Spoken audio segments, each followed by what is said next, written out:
The CBS Radio Mystery Theater presents...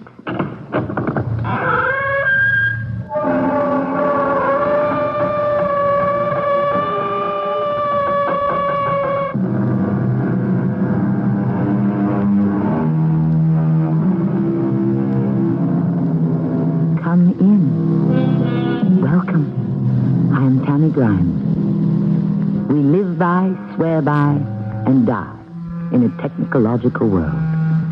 Yet more and more people find that science does not explain life. With one hand it has blessed us, with the other it has polluted our planet. And so many have turned for their peace of mind to psychic phenomena. Our tale today concerns one man's desperate attempt to make real the world of the occult before it destroys his life forever.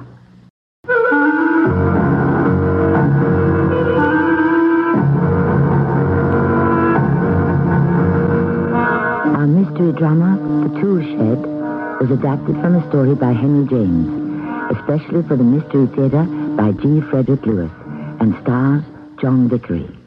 I shall return shortly with Act One.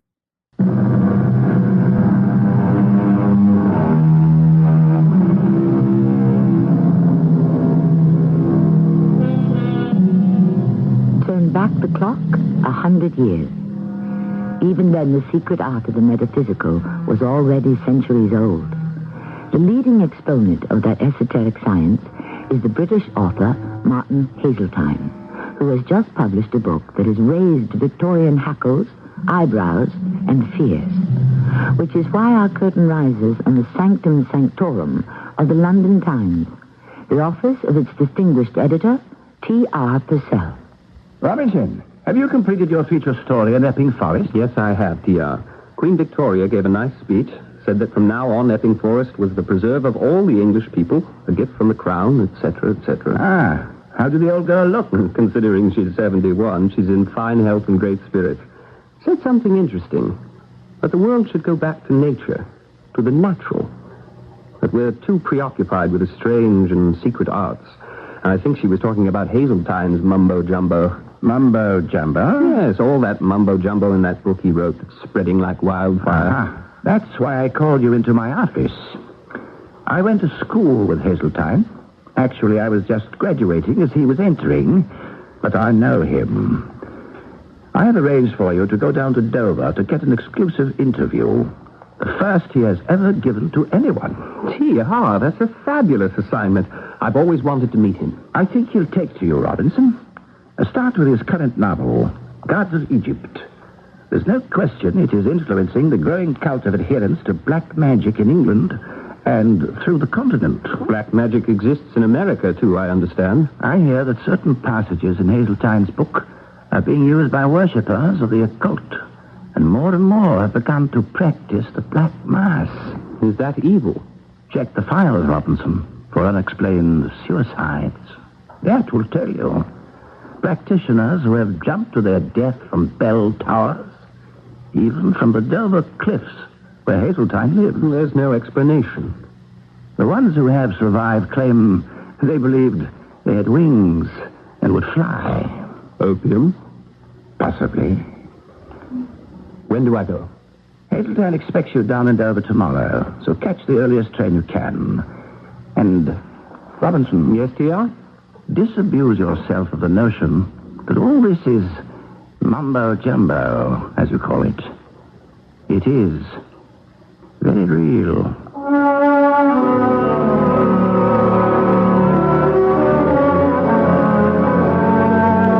Train! Robinson's train, is that you? Mr. Haseltine, sir. I didn't expect you to meet me at the station. Why not? The morning trains are always on time. Good trip? I was reading Gods of Egypt.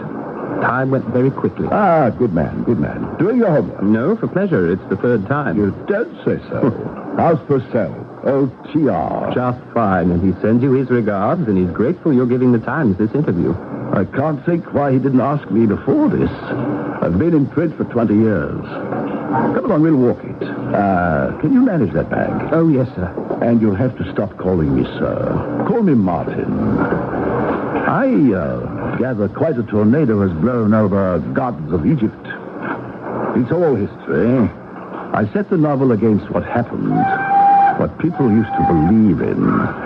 Don't know why they make such a fuss over it today. Actually, what I'd like to do is a kind of short biography, a profile of you. Not full face. The author at work. I know that kind of thing.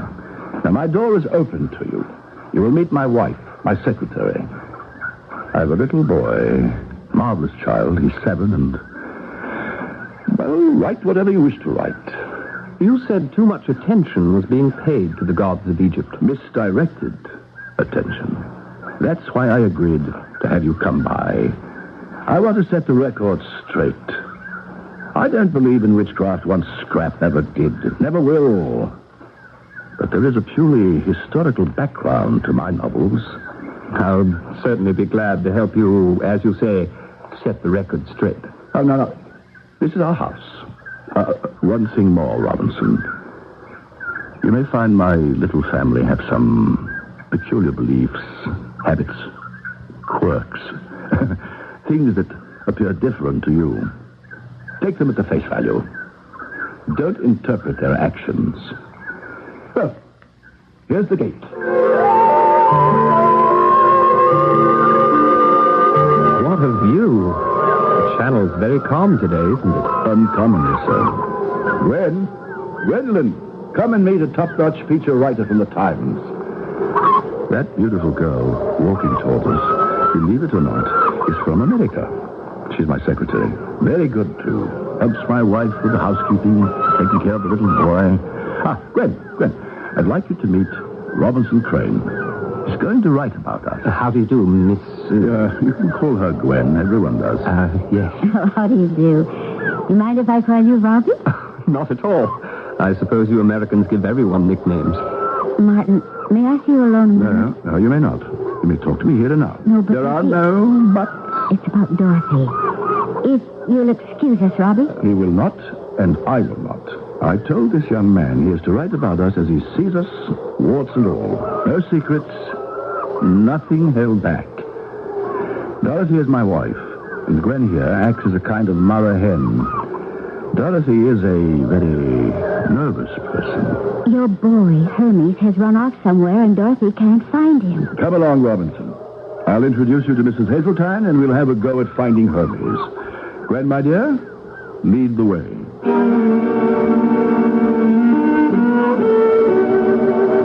I'm beside myself with worry, Martin. Hermes has disappeared. Well, Gwen will find him. I can't find him. She can. We'll see. Remember, Dorothy, my telling you about T.R. Purcell? We shared Cambridge briefly. He left as I entered. The editor of the London Times. Well, he has sent this young man to observe us in our native habitat and write a feature.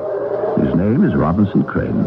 How do you do, Mr. Crane? As you can see, Robinson, Dorothy is the most formal member of our little tribe. And now, Gwen, where should we look for our little truant? Dorothy, what about the tool shed? The tool shed? I looked in there. Besides, Hermes has been warned not to go in. He wouldn't. It's worth another try. Let me go. I'll do it. I'm the boy's mother, thank you. If I find him in there, I'll give him what for. Of course, she won't do anything like that. She won't even scold him. She'll kiss him and make a great fuss. My wife is devoted to our son, and I don't take that lightly. You see, our boy was born mute. Mute? That is sad. Yes. We've taken him to every specialist in England and Europe. They can't find anything wrong, organically. It's a puzzle. But they don't even hold out any hope for Hermes. His name is Hermes. Hermes. Actually, the name was Gwen's idea. It's the Greek to the Egyptian god Thoth. You might say Hermes is the very first god of the occult. It's a very pretty name. Let us get into the house. And I'll show you your room where you can unpack, and I will open a bottle. What's your preference? The grain or the grape? The Scotch will be fine. But I wasn't planning on staying. I thought we'd talk all day, and then I'd take the evening train back to London. No, don't be ridiculous. What kind of a profile do you think you could do on Martin Hazeltine in a few hours? Matter of fact, I did come prepared for the weekend.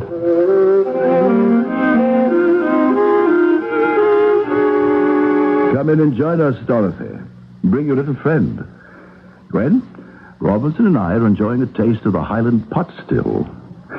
So you found the little runaway, did you? Gwen, be a good girl. Pour Dorothy a tumblerful. No, thank you. Nothing at all. Oh, Hermes, darling, sit still on Mummy's lap. You're right. He's a handsome little boy. We think so. And he's 7 years old. Just.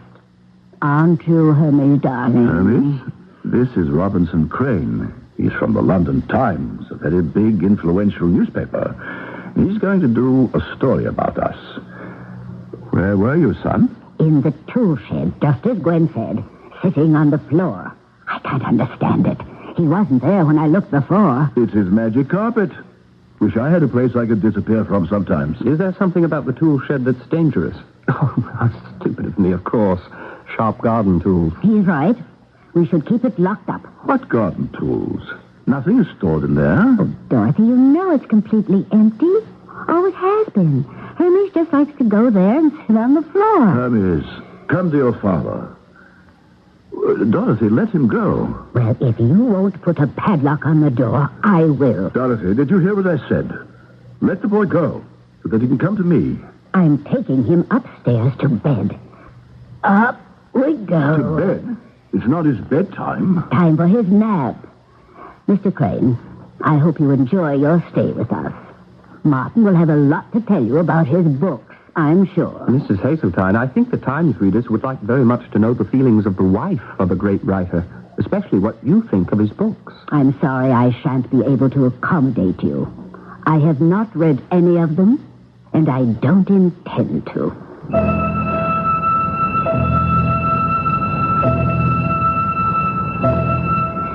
Well, Robbie, what do you think? You've been here most of the day, had dinner with us, and observed the Hazeltine family at home. I don't know what to think, Gwen. Martin said you'd been working for him for 7 years. Mm-hmm, since I was 18. I came as a replacement typist and stayed on. Gwen, while it's still light, I'm fascinated by the tool shed. Could you take me to see it? Certainly. We better take a lantern. There are no windows and it's dark in there. Interesting you should want to see it.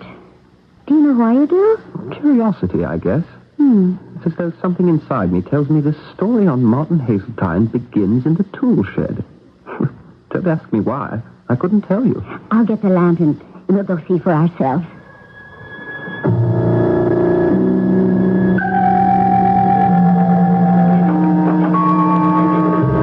Has this tool shed been here for a long time? I mean, is it old? A few hundred years. In the 1500s, it was built by a widow.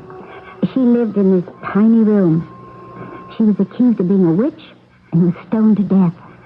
And then, a few hundred years later, it was repaired and became a dairy for the people who owned the house. A dairy? Mm-hmm. Where the milk was separated. They made butter. The local farmers will tell you every time the milk was brought here, a cow died. And finally, the family who lived here gave up and, well, it became a tool shed. It smells musty in here. I shouldn't wonder. No, not musty. More like incense. Something was burned here. Who knows? There are those in the village who won't visit Martin because of this little building. It's still associated with cows dying. Well, you know how country people are. They say the vicar should come and exorcise the devil here. It's haunted. Cast a spell. Does Mrs. Hazeltine believe that? I don't know what she believes. Gwen, would you shine your lantern on the floor over there? I thought I saw... Gwen, what's that? That design on the floor. Oh, it has some Kabbalistic meaning, but there's not a book I can find written about it. I can barely make out an 8-pointed red star in 3 circles of black. Quite faded. It must have been here a long time. And you haven't any idea what that sign represents. Oh, I didn't say that. I said there's no book on it. I do know it's as old as the Druids. It's called the Devil's Mark. Never heard of it. The Devil's Mark was acquired by a witch at her initiation into the Devil's service. It's the mark that Satan places on a witch as a token of his authority over her. And what do you suppose it's doing in this tool shed? To coin a bad pun, I'd say mystery loves company. A young English newspaper writer has stumbled upon what may be the heart of the mystery. A tool shed containing a satanic sign. Does it dominate an author, his wife, their mute child? The only way to find out is to stay with us until the curtain rises again on Act 2.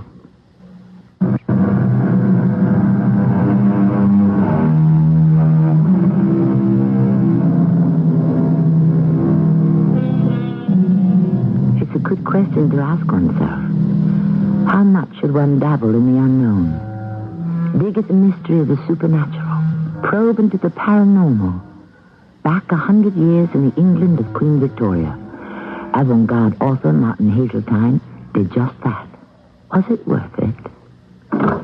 Ah, Robinson. Mind if I poke my head into your room? Not at all, Martin. I'm glad you're still up.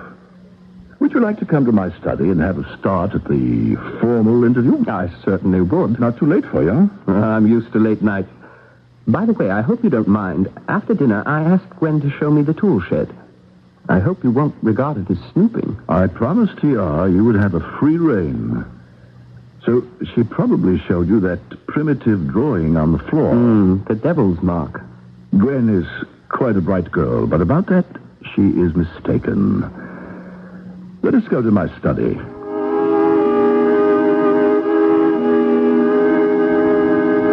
So it's not the devil's mark, as Gwen said. Similar, yes. A star and circles. But the real devil's mark was always found on a person's body. In the old days, in these parts, actually, any birthmark was considered a sign of Satan. Does Mrs. Hazeltine believe the tool shed has some mystic powers? I doubt it. The only fetish she subscribes to, and you've observed that, is her complete, how can I put it? Her complete subjugation of our son. No one else can come near him. It's been that way since he was a baby. It's as if Hermes was Dorothy's captive. Is it true she's never read any of your books? So she says. I've no way of proving it. They're all over the house. Where did you meet Mrs. Hazeltine? In Egypt. Her parents were missionaries who turned to archaeology. But your wife didn't follow in their footsteps? Oh, yes, she did.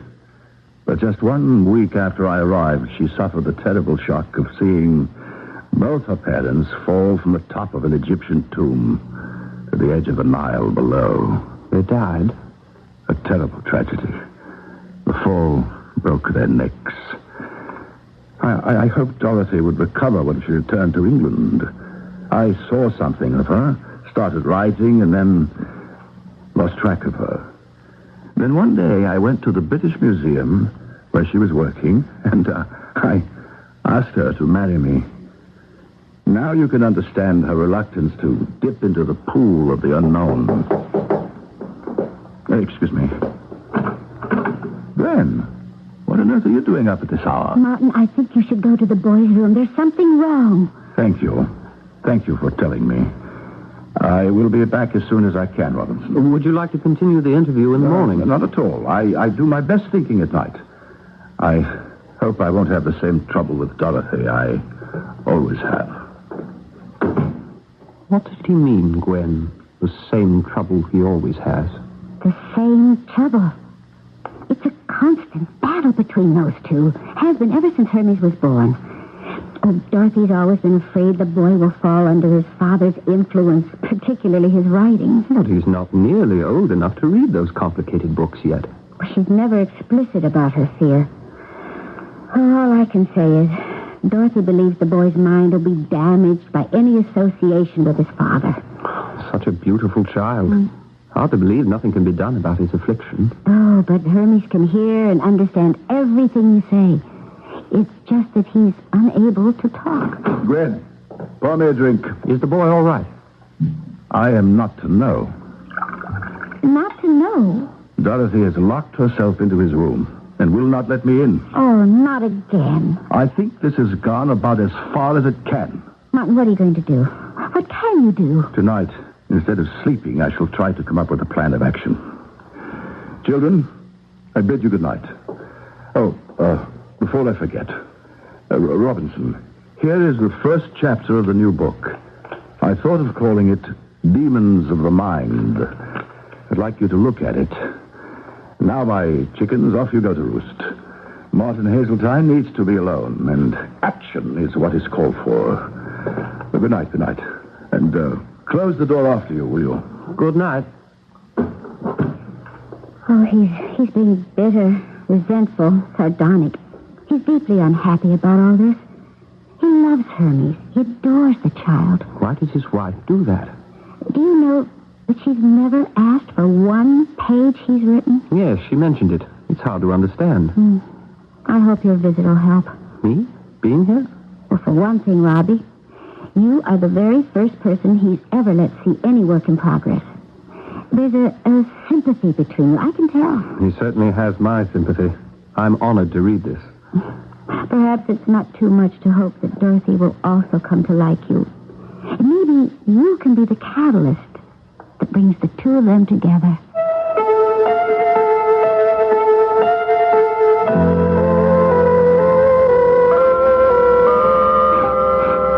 What's that? I smell smoke. Smoke? Where's my other slipper? Robbie, what are you doing up at 3 in the morning? I could ask you the same question.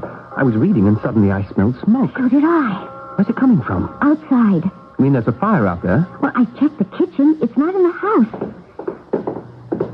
There's a double lock on this front door. Here, let me. It's coming from down there, where the tool shed is.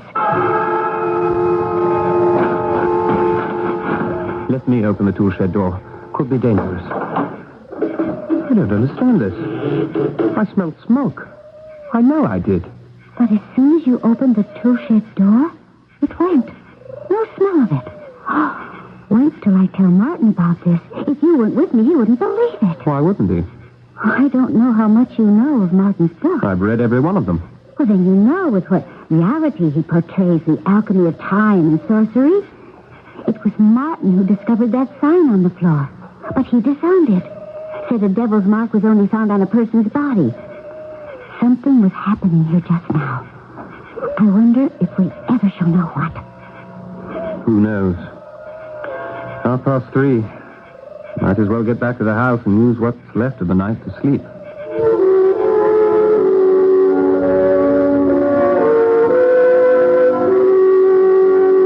Good morning, Mr. Crane. You're up earlier than I am. I'm always the first to come down to breakfast. Good morning, Mrs. Hazeltine. I just made myself some tea. Did you sleep well? Oh, yes. Right through the night. Like a top. What is that you're reading? Mr. Hazeltine gave me the great privilege of the first chapter of Demons of the Mind, his new book. It's the most beautifully written introduction to life after death I've ever read. He introduces his characters from two worlds. He believes there's another world existing at the same time as ours, and we don't die. It's to that world that we depart. The same with birth. Mr. Crane, I want you to stop. I don't wish to hear. I don't wish to know. You told me that yesterday, and I told you I'd like to ask whether the wife of a great author accepts or rejects his work, and why. I can tell you categorically, this wife does not accept. But you've never read one word he's written. Never. Nor shall I. What is it you're afraid of? Penetrating question. My parents were greatly interested in the occult of Egypt. They died strangely, unaccountably. Fell to their death as if they were pushed by an invisible hand. And since that time, yes, I have feared the unknown. I don't think Martin should write what he does, and he knows how I feel. It contaminates anyone it touches. But if you were to read these few pages, only 20, it's so clearly and poetically written, it proves that there's nothing to fear. It would help you, Mrs. Hazeltine. Would it? I swear to you. I may be very young in your eyes, but there's an unhappiness in this house. And if you'll forgive my saying so, it could be put to rights if you'd let it. Robinson Crane, you are quite convincing. Please read it. Good morning, Dorothy. How is the boy? Not very well. What does that mean? How unwell? Does he have a fever? He seemed a little flushed and warm when I was in there. Dorothy, how long are you going to continue this drama? Locking yourself in his room, locking the door when you leave. I couldn't get in there just now. And why are you making a prisoner of him? I'm going out now to fetch Dr. Cook. We don't need him. I am perfectly competent to take care of my own son. I'm sorry you think so. I'm sorry about a lot of other things, too. We're going to talk about them when I come back with the doctor. Yes? Who is it? Gwen, it's me, Robinson Crane. I'm sorry to disturb you. Oh, what is it, Robbie? I was just coming down for a late breakfast. Our trip to the tool shed last night must have made me oversleep. It's been a morning of terrible scenes downstairs, and I don't know what to do. Hermes isn't well, feverish. Martin went for a doctor. The doctor wasn't there. He left word for him and came storming back. Now he's in his study. I tried to go in to talk to him about an hour ago. He called out to leave him alone. The child is worse? Oh, Robbie, look at you. Where have you been? Your feet are covered in mud. Oh, Dorothy isn't going to like that one bit. I know it wasn't my place, but I became alarmed. After Martin went to his study, I went out thinking I'd get to the nearest house. Perhaps they'd know of a doctor. I walked round and round. I was lucky to get back here at all.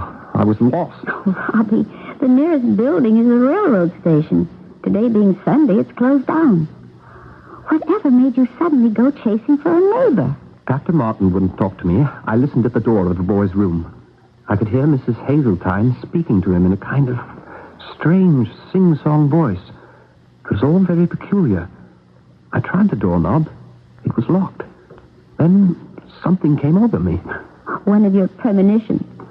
I knew I had to talk to you, so I came straight down to your door. With your muddy feet. Oh, don't panic, Robbie. There have been these set-tos before, where Dorothy wouldn't let anyone come near the boy and nursed him herself. He's not a well child. I'll go see. She'll let me in. If there's something really wrong, you'll come right out and tell me, won't you? Dorothy? Dorothy, it's Gwen. How is Hermes this morning? Dorothy, are you in there? Oh, it's open. It's not locked. Dorothy? She's not in there. Oh, the room's empty. Oh, she's taken Hermes into her room. She sleeps in a separate room from Martin, 2 doors down the hall. Dorothy? Dorothy, are you in here? There's no one in this room either. She's gone.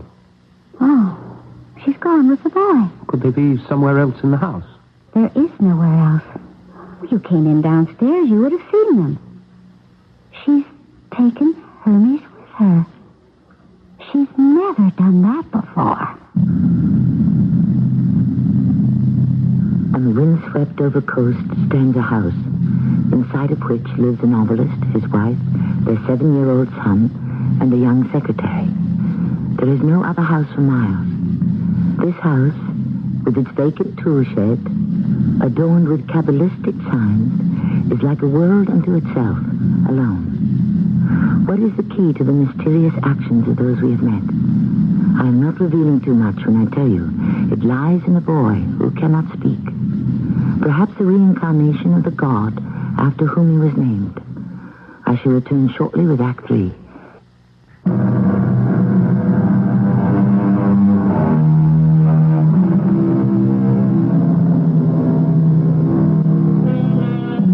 The mystery of the boy and his mother who disappeared from the house on the coast of Devon has not been solved.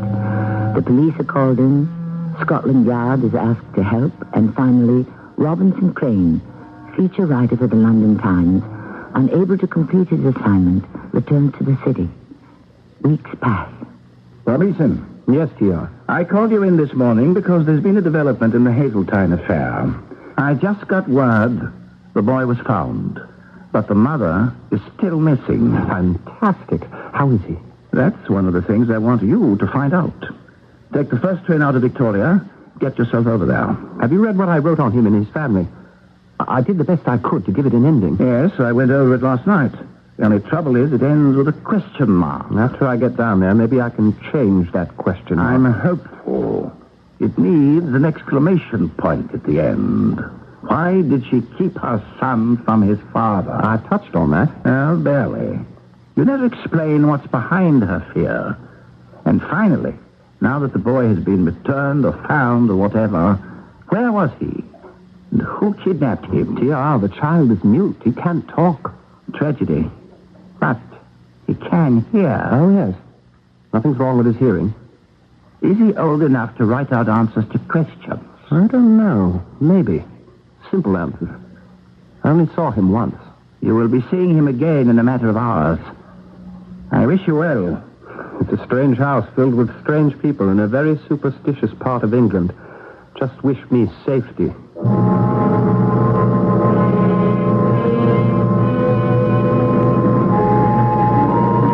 Robbie, it's me. Gwen. Robbie, I never expected to see you again. What are you doing in Devon? What are you doing at the station? You didn't know I was coming down here, did you? This is unbelievable. Martin sent me. Martin said, go to the noon train. Someone's arriving, and I want you to meet him. It doesn't make sense. Oh, yes, it does. He's psychic. He knew. Is it true Hermes was found? How is he? I'm not going to tell you. You'll see for yourself when you get to the house. Come on, let's walk. Gwen, you can at least tell me, is the boy in good health? He was sick when he disappeared with Mrs. Hazeltine. It's as if nothing happened to him. He's bright and cheerful. It makes such a difference. What does? You did know they haven't found Dorothy. She's still missing. How did they find Hermes? They didn't. The police were amazed. I'll show you where it happened. And Martin, how's he? A changed man. His son is with him all the time. And you, Gwen? How are you? I'm not sure, Robbie. It's a little like living on a tightrope. Why do you do it? You're a sensible girl. Could get any kind of work anywhere. Nice of you, Robbie, to care about my future. But I couldn't leave here. You're going to spend a lifetime being Martin's right-hand man? I mean woman. If he'll let me. But he's married. You'll never mean that much to him. I know that. Are you hoping she'll never come back? For now, I can take very good care of both the men in the Hazeltine family. The little one and the big one. Robbie, before we go into the gate, I want you to know that I love Martin. Well, maybe he's much older than I am, but that doesn't matter to me. So long as I can be near him, that's all I want. I respect that, Gwen. Sorry if I talked out of turn. This isn't the way to the house. Why are we turning off? You asked me where Hermes was found. That's where I'm taking you. He was found right here, on your property. Down there. He wasn't. No, he wasn't. Yes. In the tool shed. Sitting in the middle of the floor as if nothing had ever happened. As if weeks hadn't passed. As if the tool shed hadn't been combed through a dozen times. As if the whole countryside hadn't been searched. There he was. Incredible. When did you say the police looked there last? Exactly what Martin wanted to know. You know what the constable told him? Haven't a clue. The day before, the very day before we found him, they even placed a tape across the door, which we pulled off. Unbelievable. But I do believe you. That beautiful little boy was sitting right in the center of that star and the circles. Oh, I needn't tell you, Martin still won't acknowledge it's a devil's mark. I'm anxious to talk to him. Let's go into the house.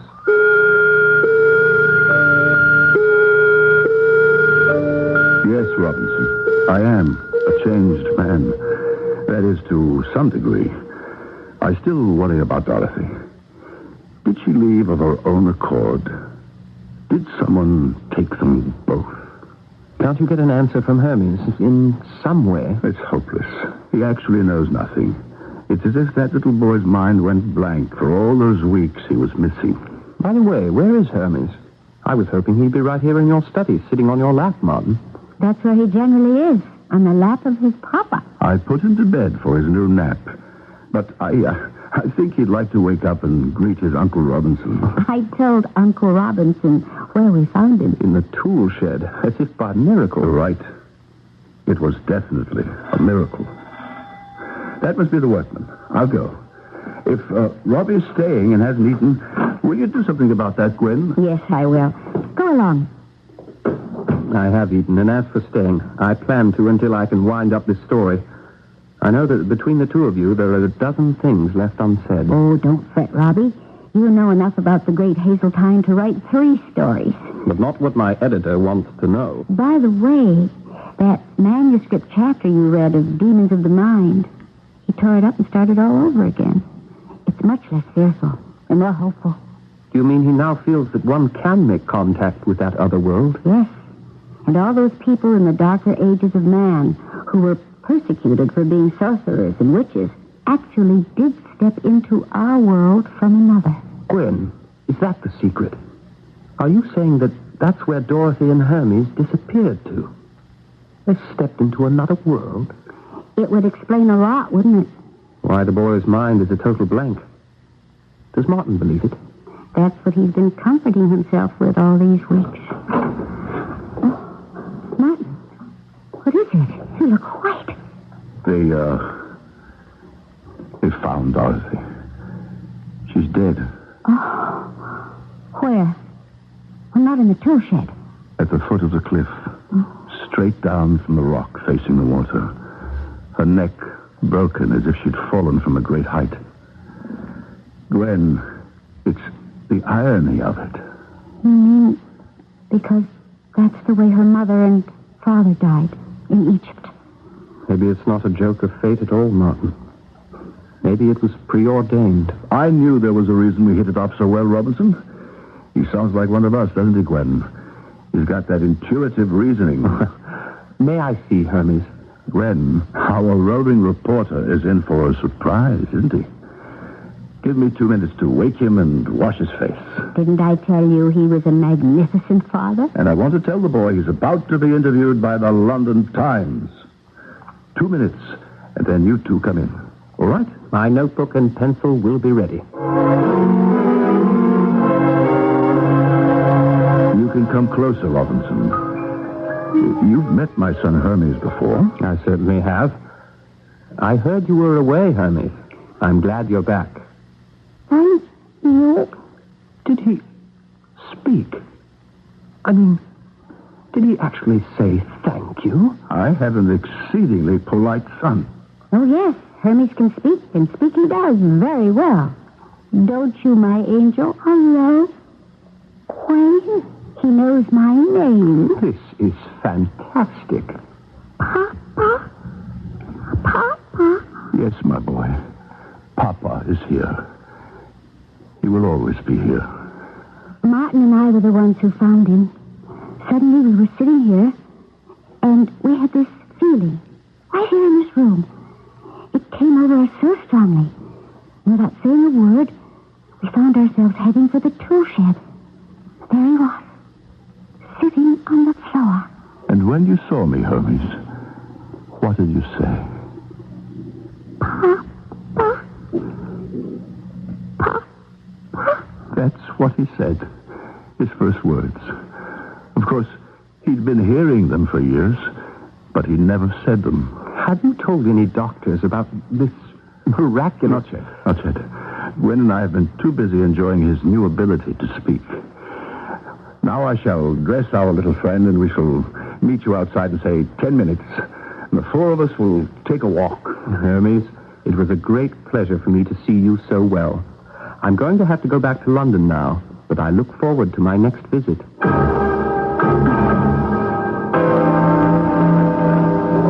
You're really going, Robbie? Yes, back to write that happy ending and try to give T.R. the answers he wants. I'll walk you to the gate. I'll have to guess. I realize I'll never know where the child appeared from and why he speaks now, any more than why he could never speak before. It's the kind of miracle one prays for. And when it happens, you shouldn't look too closely. I could, I suppose, give you Martin's explanation. I'd like to hear it. He's always said that what was on the floor of the tool shed was not the devil's mark. Hermes had such a mark when he was born. Martin found it. A tiny star inside a tiny circle in the crook of the infant's elbow. Was it placed there by an evil power in some other world? And that's why the boy remained mute? Possibly. Who can be sure? It doesn't explain why suddenly he can talk now. Oh, but it does. You see, the mark on Hermes is gone now. It's disappeared.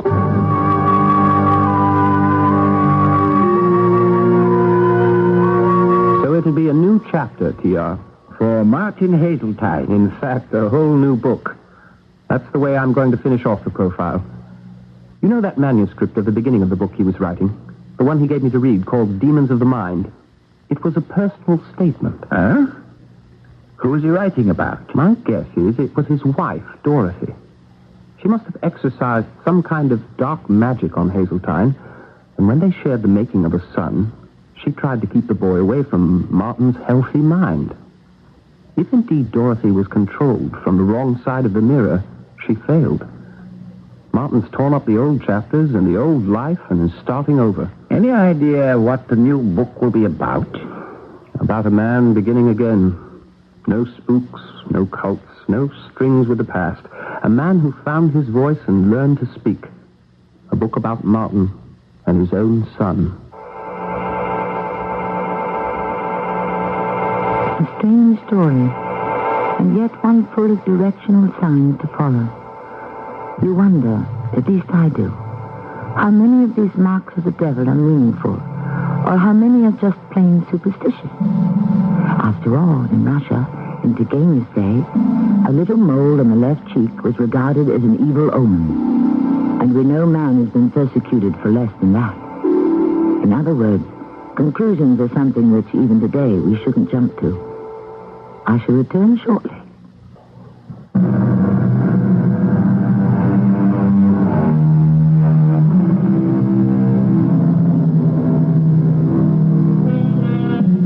Henry James, whose story we have paraphrased on today's Mystery Theater, once advised the Martin Hazeltines of this world to, quote, live all you can.